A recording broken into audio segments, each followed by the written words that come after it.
Yo les potes, c'est Daxis TV. Donc aujourd'hui, on se retrouve pour une nouvelle vidéo. Donc je pense que vous le connaissez tous. Donc c'est le jeu Apex, le jeu du moment, le nouveau BR du moment entre guillemets qui est en train de faire un carton plein. Donc voilà. Donc actuellement, je commence à trahir le jeu parce que ça devient un petit coup de cœur.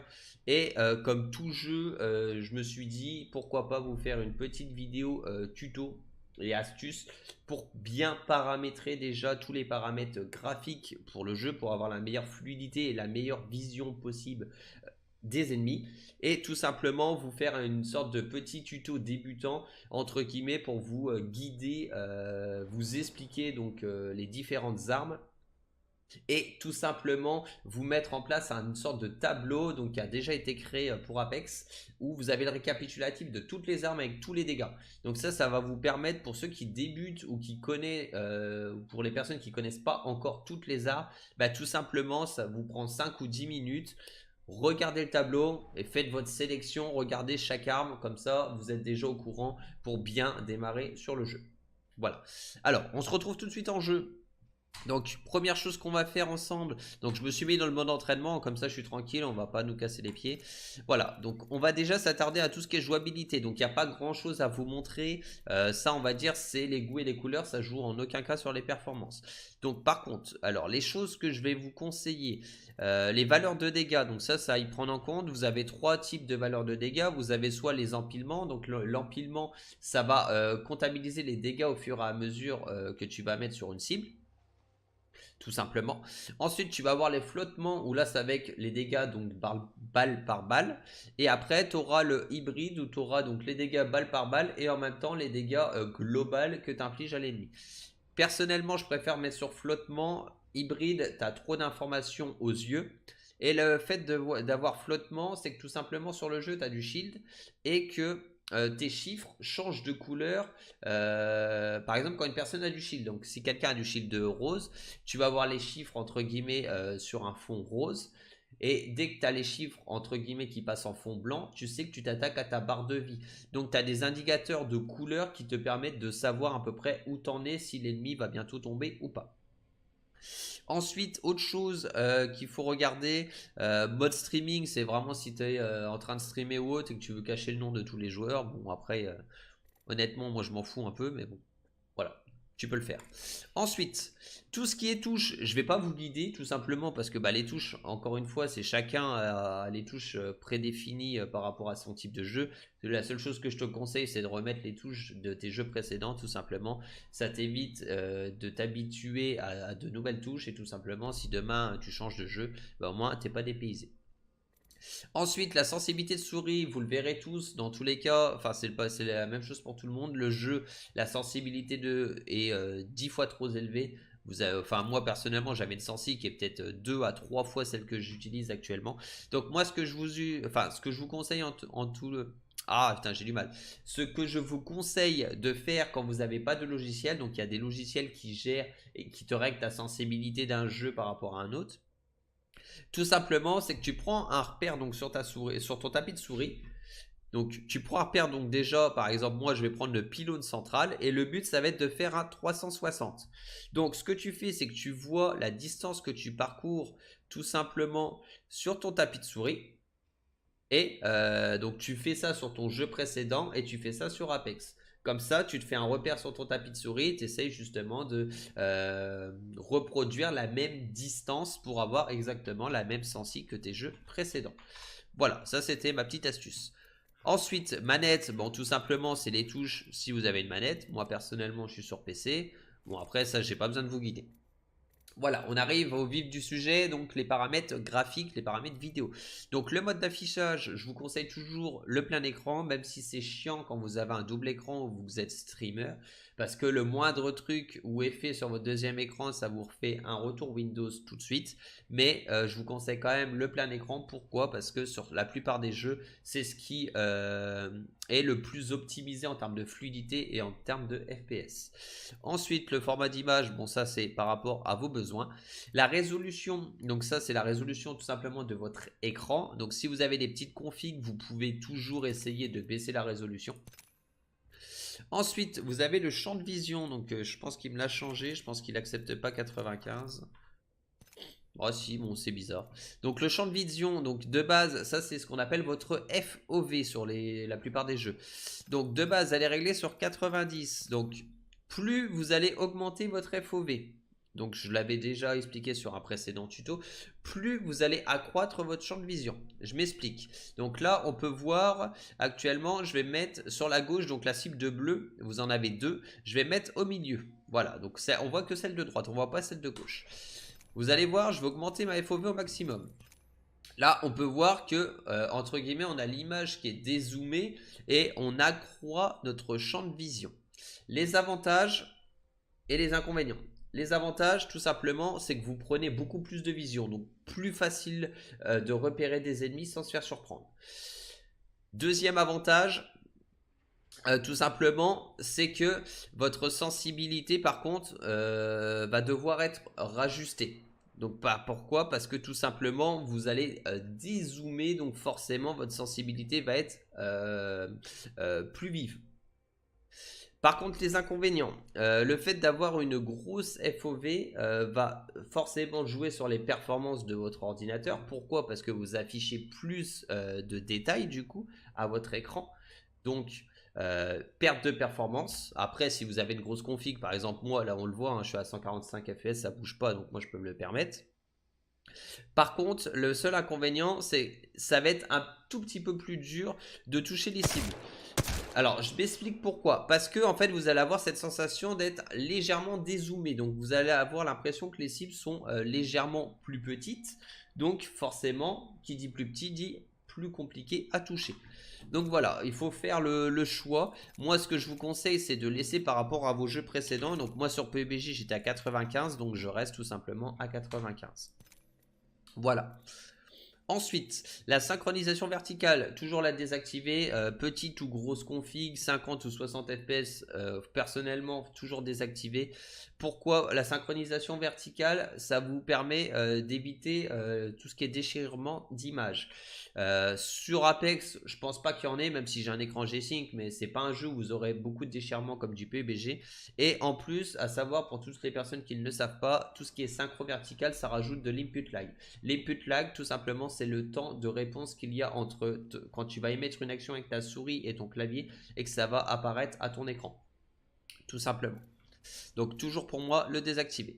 Ensuite, l'anti-crénelage. L'anti-crénelage, ça va vous permettre, entre guillemets, donc je vais vous l'activer, d'avoir le jeu peut-être légèrement plus beau, donc avec des contours plus lisses, ça fait plus naturel au point de vue des cailloux. Par contre, ça te rajoute une sorte de flou. Donc moi, ce que je te conseille... Après, encore une fois, c'est les goûts et les couleurs. Moi, ce que je te conseille, donc là, tu le vois, les rochers sont plus détaillés, ça fait plus pixelisé. Par contre, ça te retire du flou. Donc moi, je te conseille de le désactiver. Pourquoi? Tu vas gagner en visibilité parce que tu vas avoir moins de flou, donc plus facile à repérer des ennemis. Et tout simplement, à côté de ça, forcément, vu que tu désactives un paramètre d'anti-crénelage, tu désactives et tu améliores, entre guillemets, la fluidité de tes FPS. Donc si tu as une petite config, c'est encore plus bénéfique pour toi. Ensuite, on va s'attarder à tout ce qui est ressources streaming texture. Alors ça, c'est par rapport à ta carte graphique. Donc pour ça, je te fais un petit tuto, un petit conseil. Donc tu fais clic droit, paramètres d'affichage. Donc on va connaître directement ta mémoire dédiée. Comme ça, tu sauras directement. Ensuite, tu vas dans paramètres d'affichage avancé. Et ensuite, propriété de la carte vidéo, donc ta carte graphique. Donc là, tu as ton petit tableur qui s'affiche. Et toi, ce qu'il faut que tu regardes, c'est ta mémoire vidéo dédiée. Donc moi, j'ai 12288, donc j'ai 12 Go en dédié. Donc je peux me permettre, entre guillemets, de passer tout simplement. Alors par contre, je vais vous remettre, ça c'est chiant, c'est un petit bug. Quand tu fais des retours Windows, tu es obligé de remettre fenêtré, remettre plein écran pour que tu appuies les bords.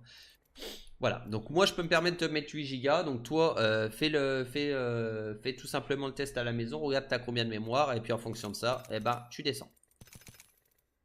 Ensuite, le filtrage des textures. Donc moi je l'ai laissé sur le filtrage anisotrope.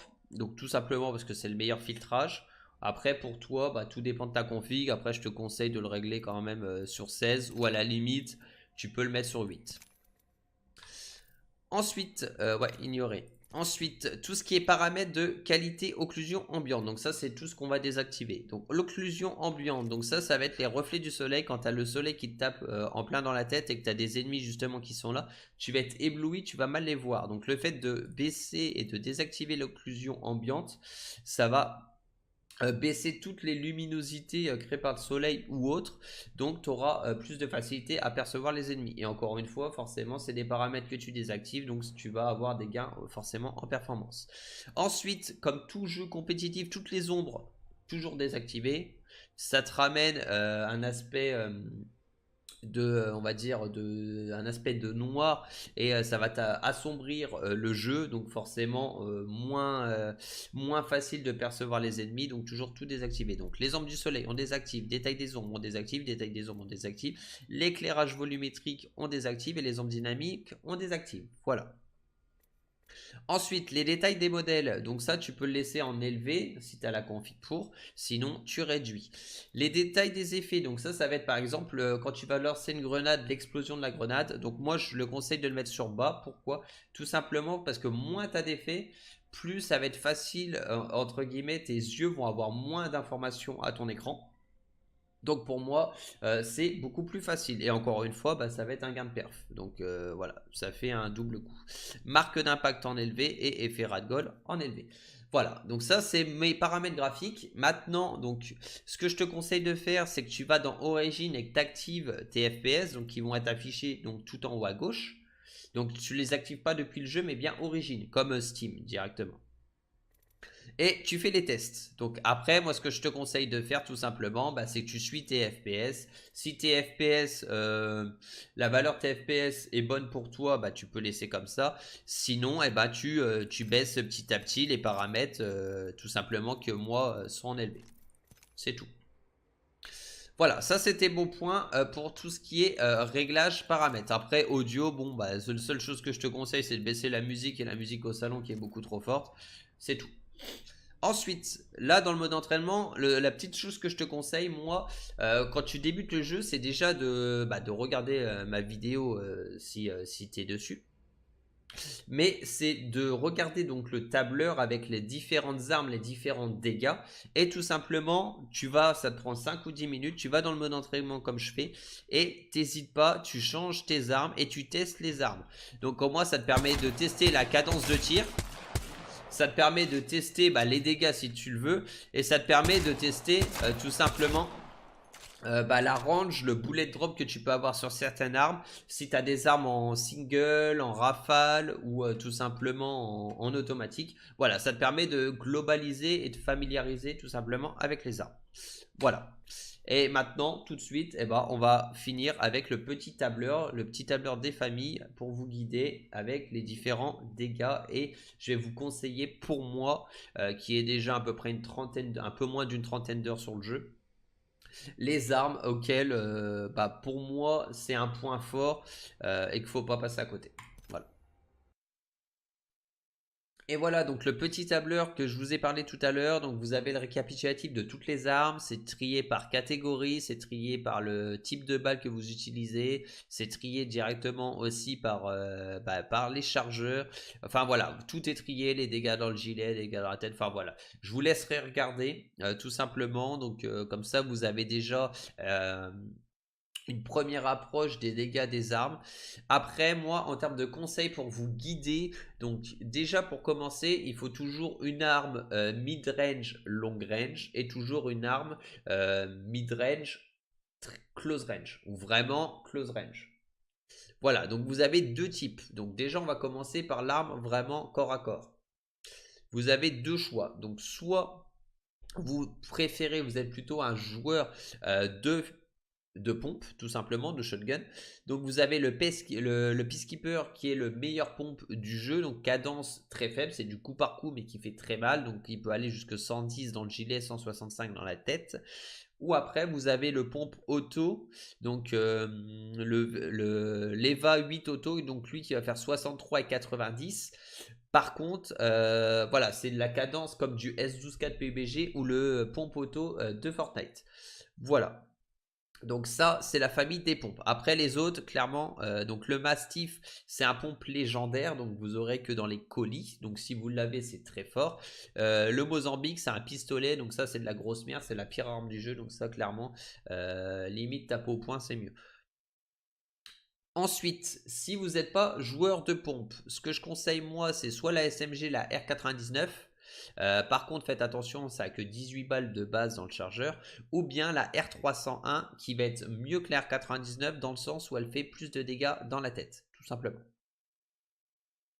Voilà, donc ça c'est entre guillemets les deux familles d'armes au corps à corps les plus prisées, les plus utilisées sur le jeu. Maintenant, en armes long range, bah après j'ai envie de vous dire, là ça va être encore une fois, cette fois-ci les goûts et les couleurs. Soit vous êtes plutôt joueur sniper et dans ces cas-là vous avez le G7 Scout en termes de DMR qui va avoir une cadence de tir très forte, donc il fait 30 dans le gilet, 60 dans la tête, mais par contre c'est une sorte d'SKS. Vous avez le longbow DMR qui est juste au-dessus, un cran dessus en termes de DMR, qui va faire plus mal, par contre la cadence est beaucoup plus élevée. Donc ça, moi je le conseille vraiment si vous le jouez, par exemple vous êtes assez loin, vous le jouez avec une enfin la x4, x8 ou des choses comme ça. Et après vous avez les deux snipers. Donc en sniper vous avez soit le triple canon entre guillemets, donc qui fait d'énormes dégâts avec des balles énergétiques, ou après vous avez le Crabber qui est le meilleur snipe du jeu, qui est aussi une arme légendaire. Après, autre possibilité que vous avez les grosses mitrailleuses qui sont extrêmement fortes, donc la Spitfire qui est en arme lourde, qui fait très mal, 20 et 40 en termes de dégâts, qui est pour moi, c'est simple, peut-être la meilleure arme mid-range du moment. Pourquoi? Parce qu'elle n'est pas compliquée à jouer et elle est très forte. Vous avez la Devotion qui est bien, qui fait assez mal, mais qui a des balles tout simplement énergie. Donc le seul souci, vous allez vous rendre compte que les balles énergétiques sont assez rares dans le jeu. Et le problème, c'est vrai que quand vous allez rush des ennemis récupérer des caisses, bah, tout le monde n'a pas ces balles là. Donc ça va être compliqué de finir une game avec des armes en balles énergétiques.